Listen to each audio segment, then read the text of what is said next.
Hello दोस्तों, नमस्कार। स्वागत है आप सभी का अपने यूट्यूब चैनल साहित्य ज्ञान धारा में। आशा करती हूँ आप सभी लोग स्वस्थ होंगे एवं अपनी पढ़ाई में लगे हुए होंगे। तो आज हम लोग भारतीय काव्य शास्त्र में पढ़ेंगे अलंकार संप्रदाय के बारे में। तो चलिए बिना किसी देरी के शुरू करते हैं आज की वीडियो। अलंकार संप्रदाय के प्रतिष्ठापक आचार्य कौन हैं? तो वो हैं भामा। देखते हैं ना, जब कोई ज़्यादा अलंकरण किए रहता है, जब ज़्यादा कोई मतलब श्रृंगार किए रहता है, तो उसको लोग क्या कहते हैं कि भैया भामा शाह है ना, जो इतना तैयार होके आए हैं। तो अलंकार संप्रदाय के प्रतिष्ठापक आचार्य हैं भामा। भरत मुनि ने कितने अलंकारों का उल्लेख किया है? तो इन्होंने 4 अलंकारों का उल्लेख किया है। कौन कौन से? उपमा, रूपक, दीपक, यमक। उपमा, रूपक, दीपक, यमक।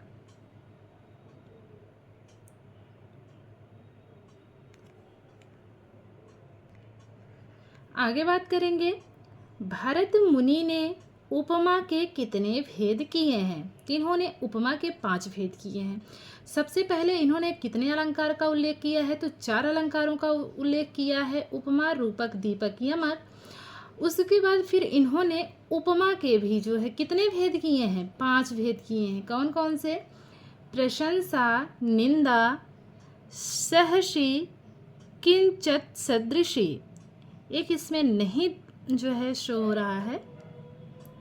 आगे देखेंगे, भरत मुनि ने यमक के कितने भेद किए हैं? तो इन्होंने फिर यमक के 10 भेद किए हैं। कौन कौन से किए हैं? पदांत, यमक, कांची, ग्रमक, समुद्गयमक, विक्रांत यमक, चक्रवाल यमक, संदष्ट यमक, पदादि यमक, आमेदित यमक, चतुर्व्यसित यमक। तो इसको फिर से देखेंगे। भरत मुनि ने अलंकारों को माना है, 4 अलंकारों को इन्होंने माना है। उसके बाद इन्होंने उपमा के भेद किए हैं 5। कौन कौन से? प्रशंसा, निंदा, सहसी, किंचित सदृशी। यहाँ पर कल्पिता है। उसके बाद इन्होंने यमक के कितने भेद किए हैं? तो 10 भेद किए हैं। कौन कौन से? पदांत यमक, कांची यमक, समुद्ग यमक, विक्रांत यमक, चक्रवाल यमक, संदष्ट यमक, पदात यमक, आमेदित यमक और चतुर्व्यसित यमक। आगे देखेंगे, किस आचार्य ने काव्य शोभाकरान धर्मान पचच्छते कहकर काव्य के शोभा काव्य धर्म को अलंकार कहा है? तो ये कहने वाले हैं दंडी। फिर से देखेंगे, किस आचार्य ने काव्य शोभाकरान धर्मान पचच्छते कहकर काव्य के शोभा काव्य धर्म को अलंकार कहा है? तो कहने वाले हैं दंडी जी। काव्यालंकार नामक ग्रंथ का प्रणयन किसने किया? तो ये करने वाले हैं भामा। काव्यालंकार जो अलंकार संप्रदाय है उसके प्रतिष्ठापक आचार्य कौन है? भामा हैं। और इनके जो ग्रंथ का नाम है वो है काव्यालंकार। आगे देखेंगे, भामा ने कितने अलंकारों का वर्णन किया है? तो भामा ने 38 अलंकारों का वर्णन किया है। महत्वपूर्ण है, इसको जरूर याद रखेंगे। और कौन कौन से?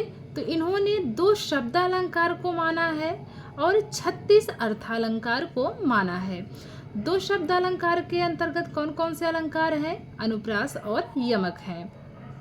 तो इस प्रकार देखेंगे, भामा ने कितने अलंकारों का वर्णन किया है? तो कुल 38 अलंकारों का वर्णन किया है, अगर कुल की बात की जाए। और बात अगर हो जाएगी, प्रश्न यहाँ से बन जाए कि भामा ने कितने अर्थालंकारों का वर्णन किया है, तो 36 होगा। और अगर पूछ लिया जाए भामा ने कितने शब्दालंकार का वर्णन किया है, तो इन्होंने 2 शब्दालंकार का वर्णन किया है, अनुप्रास और यमक। अगर कुल की बात होगी तो 38 होगा।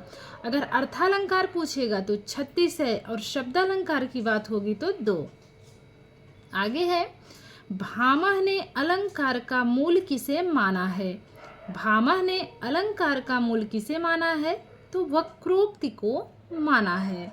आगे देखेंगे, आचार्य दंडी ने कितने अलंकारों का वर्णन किया है? तो इन्होंने 39 अलंकारों को माना है। कौन कौन से हैं इसमें? 4 शब्दालंकार हैं।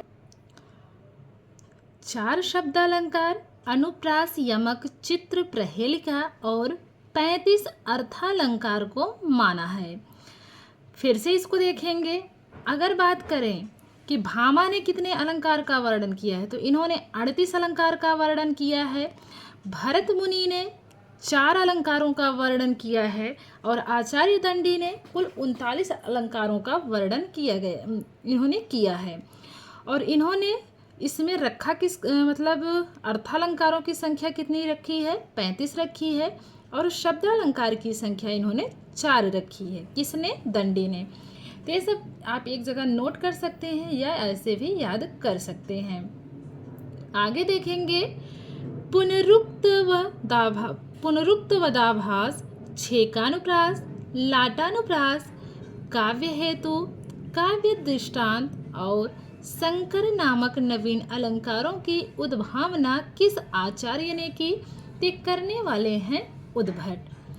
आगे देखेंगे, अलंकारों का सर्वप्रथम 6 वर्गों में वर्गीकरण किस आचार्य ने किया है? तो उद्भट ने किया है। आचार्य उद्भट ने कितने अलंकारों का वर्णन किया है? तो 41 अलंकारों का इन्होंने वर्णन किया है। वामन ने कितने अलंकारों का विवेचन किया है? 32 अलंकारों का विवेचन किया है। तो आप चाहें इसको लिख सकते हैं। एक बार हम पुनः बता देते हैं किसने क्या माना है। भरत मुनि ने अलंकारों की संख्या 4 मानी है। कौन कौन सी? उपमा, रूपक, दीपक, यमक। उसके बाद भरत मुनि ने उपमा के भी 5 भेद किए हैं और यमक के इन्होंने 10 भेद किए हैं। किसने? भरत मुनि ने। उसके बाद बात करते हैं भामा की। तो भामा ने कुल 38 अलंकारों का वर्णन किया, जिसमें 2 शब्दालंकार शामिल और 36 अर्थालंकार शामिल हैं। उसके बाद बात करते हैं आचार्य दंडी की। तो दंडी ने कुल 39 अलंकारों का वर्णन किया है, जिसमें से 4 शब्दालंकार हैं और 35 अर्थालंकार हैं। वहीं अगर बात की जाए आचार्य उद्भट की, तो उद्भट ने कुल 41 अलंकारों का वर्णन किया है। वामन ने 32 अलंकारों का वर्णन किया है। तो ये याद रखेंगे, अलग अलग विद्वानों के अनुसार, अलग अलग आचार्यों के अनुसार अलग अलग संख्या है। आगे देखेंगे, किस आचार्य ने गुण को काव्य का नित्य धर्म और अलंकार को अनित्य धर्म माना है? तो ये मानने वाले हैं वामन। आगे बात करेंगे, वक्रोक्ति को अर्थालंकार में परिणित कर किस आचार्य ने उसे सादृश्य में उत्पन्न होने वाली लक्षणा के रूप में परिभाषित किया है? तो करने वाले हैं वामन। आगे देखेंगे, सादृश्यालक्षणा वक्रोक्ति ही उक्ति किसकी है? तो वामन की है। यहाँ पे देखेंगे कनेक्ट कैसे करेंगे। यहाँ पर दिया है सादृश्यालक्षणा। तो सामने लक्षण देखकर कौन जो है वक्ता है, कौन बोलता है? वामन लोग, ब्राह्मण लोग ही बोलते हैं ना। जो सामने दिख रहा होता है, लोगों के लक्षण देख के बता देते हैं ना कि भैया ये भविष्य में ये करेंगे वो करेंगे। तमाम लोग होते हैं ना जो हस्तरेखा देखते हैं, तो वामन हो गए।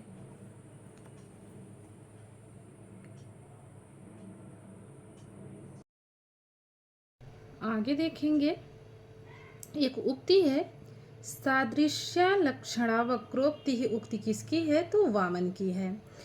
किस आचार्य ने अर्थालंकारों के 4 वर्ग वास्तव, औपाम्य, अतिशय और श्लेष किए हैं? तो ये रुद्रट ने किए हैं। आगे है, किस आचार्य ने रसवत आदि अलंकारों को अमान्य ठहराकर भामह के समय से रस और भाव को अलंकार के भीतर स्थान देने की त्रुटिपूर्ण परंपरा का परिशोधन किया है? तो ये करने वाले हैं रुद्रट। कुंतक ने कितने अलंकारों का वर्णन किया है? कुंतक ने 20 अलंकारों का वर्णन किया है। ध्यान रखेंगे। किस आचार्य ने अलंकारों के 3 वर्ग किए? बाह्य, आभ्यंतर और उभय, और इन्हें क्रमशः शब्दालंकार, अर्थालंकार तथा मिश्र या उभयालंकार कहा, तथा प्रत्येक के 24-24 भेदों का निरूपण कर कुल 72 अलंकारों का वर्णन किया है।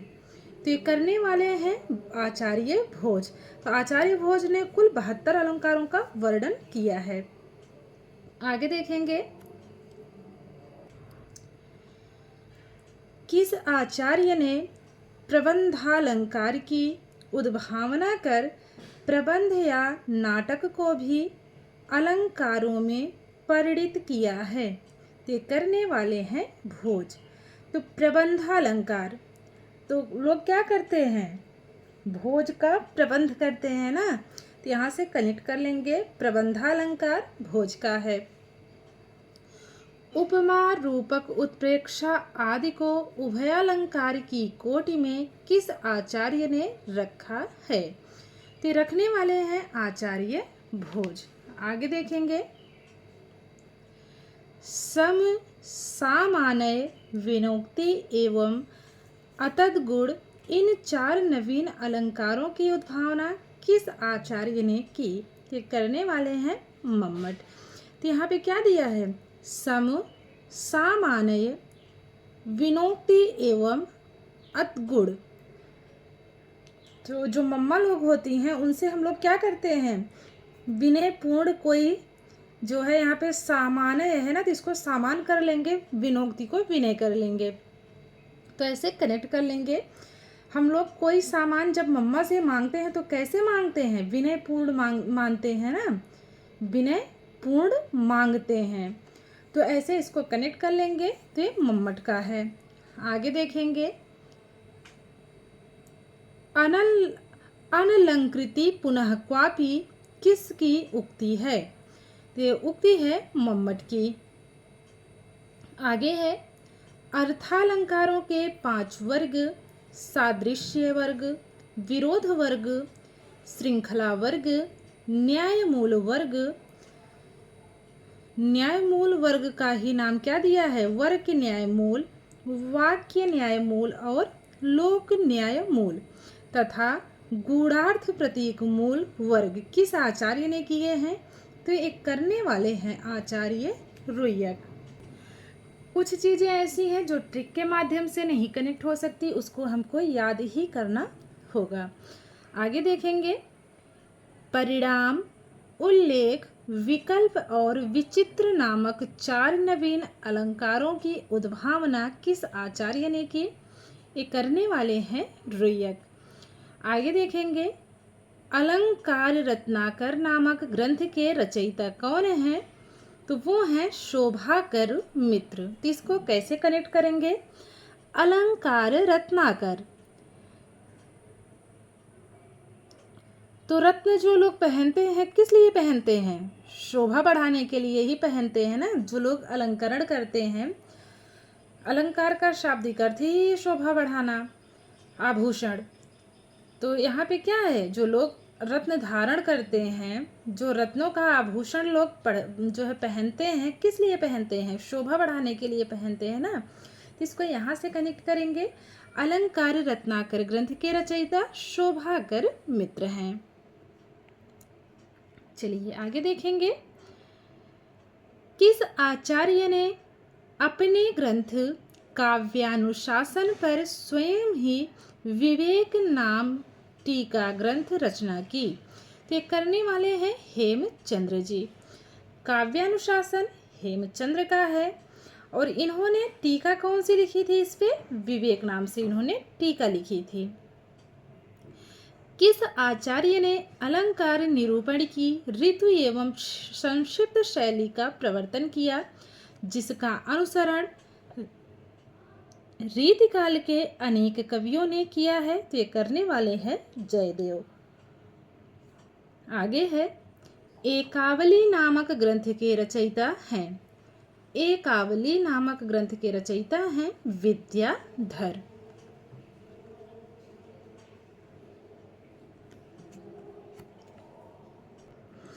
आगे है प्रताप रुद्र यशोभूषण नामक काव्य शास्त्रीय ग्रंथ की रचना किसने की? प्रताप रुद्र यशोभूषण नामक काव्य शास्त्रीय ग्रंथ की रचना करने वाले हैं विद्यानाथ। तो जिसके पास विद्या होती है उसका क्या होता है? प्रताप होता है ना। जिसके पास विद्या होती है उसके पास क्या होता है? प्रताप होता है। तो ऐसे कनेक्ट करेंगे, प्रताप रुद्र यशोभूषण नामक काव्य शास्त्रीय ग्रंथ के रचनाकार विद्यानाथ हैं।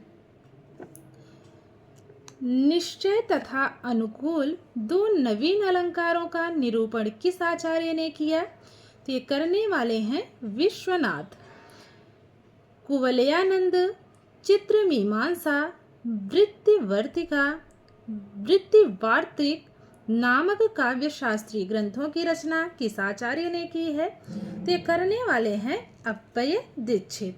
फिर से देखेंगे, कुवलयानंद चित्रमीमांसा वृत्तिवार्तिक, इन तीनों ही ग्रंथों की रचना किसने की है? तो अप्पय दीक्षित ने की है। किस आचार्य ने अप्पय दीक्षित के चित्रमीमांसा नामक ग्रंथ की आलोचना कर चित्रमीमांसा खंडन नामक स्वतंत्र पुस्तक की रचना की है? तो करने वाले हैं पंडित राज जगन्नाथ जी। तो ध्यान रखेंगे, चित्रमीमांसा अप्पय दीक्षित की है और चित्रमीमांसा खंडन किसका है? तो ये है पंडित राज जगन्नाथ जी का। इन दोनों का विशेष ध्यान रखेंगे। आगे बात करेंगे, तिरस्कार नामक नवीन अलंकार का निरूपण किस आचार्य ने किया है? तो करने वाले हैं पंडित राज जगन्नाथ। तो जो जगन्नाथ जी की जो पूजा करते हैं उनका तिरस्कार कहीं हो सकता है? नहीं होगा ना। तो तिरस्कार नामक ग्रंथ किसका है? पंडित राज जगन्नाथ जी का है। किस आचार्य ने सत्याध्यवसिति नामक नवीन अलंकार की कल्पना की? तो ये करने वाले हैं पंडित राज जगन्नाथ जी।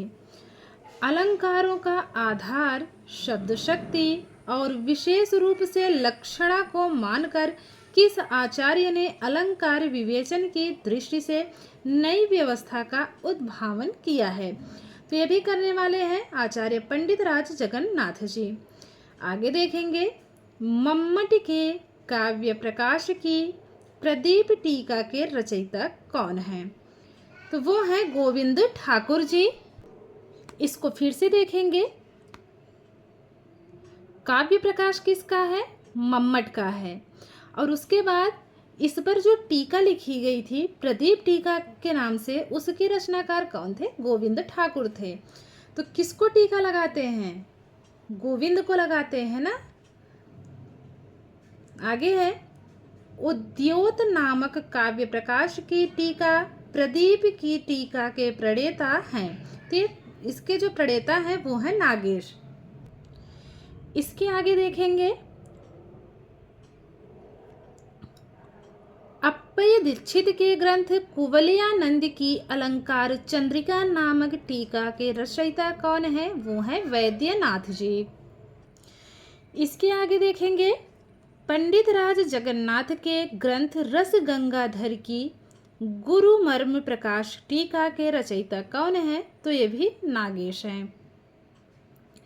अलंकार कौस्तुभ नामक ग्रंथ के रचयिता कौन है? विश्वेश्वर पंडित हैं। अलंकार प्रदीप, अलंकार मुक्तावली, रस चंद्रिका और कवींद्र कंठाभरण ग्रंथ के रचयिता कौन है? तो ये हैं विश्वेश्वर पंडित जी। तो आज की वीडियो हम यहीं तक रखेंगे। इसके आगे का हम लोग कल पढ़ेंगे आधुनिक काल के कुछ ग्रंथों के बारे में। तो आशा करती हूँ आज की वीडियो आप लोगों को पसंद आएगी। अगर वीडियो पसंद आए तो आप लोग प्लीज़ जो है लाइक कर दिया करिए और कमेंट के माध्यम से ज़रूर बताया करिए। और अगर कोई और पुस्तक पढ़ने का मन हो तो आप लोग उसको भी कमेंट के माध्यम से बता सकते हैं। आप लोग बताइएगा, 2025 का संस्करण है। घटना चक्र, अगर आप लोग घटना चक्र पढ़ना चाहते हो तो उसमें से जो है साहित्य शुरू किया जाए, गद्य, हिंदी साहित्य का गद्य इतिहास। तो जैसा भी होगा आप लोग बताइएगा, आप लोग उसको पढ़ना चाहते हैं या फिर प्रश्नोत्तरी, जैसा भी होगा बताइएगा। अभी तो ये काव्य शास्त्र चल ही रहा है, इसके साथ साथ एक सुबह वीडियो जो अपलोड होती थी उसकी जगह पर अगर आप लोग घटना चक्र पढ़ना चाहते हैं या फिर कुछ और वीडियो देखना चाहते हैं तो ज़रूर कमेंट के माध्यम से बताइएगा। मिलते हैं नेक्स्ट वीडियो में, तब तक के लिए सभी को जय श्री राधे कृष्णा, जय श्री सीताराम, नमस्कार।